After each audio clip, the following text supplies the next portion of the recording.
Ditemui dalam acara peringatan Hari AIDS Sedunia 2015 di Taman Suropati, Jakarta, Sekretaris Komisi Penanggulangan AIDS Provinsi DKI Jakarta, Rohana Manggala, mengatakan jumlah penderita terinfeksi AIDS di Jakarta mencapai 7.499 orang dan sifatnya stabil. Meski jumlah penderita HIV/AIDS di Jakarta paling tinggi, tetapi pertumbuhan tahun ini lebih rendah dibanding tahun-tahun sebelumnya.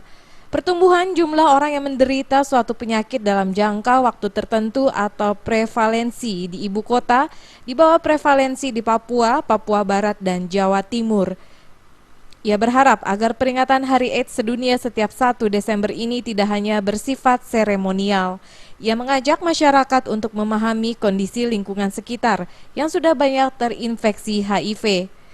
Karena pada tahun-tahun sebelumnya hanya 10% orang yang sadar untuk tahu statusnya terinfeksi HIV/AIDS, namun sekarang sudah meningkat mencapai 40%.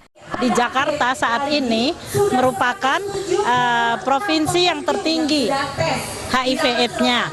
Tapi dari sisi prevalensi kita adalah menduduki peringkat keempat setelah Papua, Papua Barat, Jawa Timur, dan DKI Jakarta.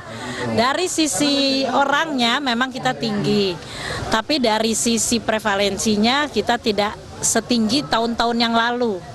Bahkan sekarang kalau boleh dibilang, kalau dilihat angkanya, maka jumlah yang terinfeksi AIDS itu 7.499 sifatnya stabil. Dari Jakarta, Linda Puspitasari dan Rifan Alfidian melaporkan.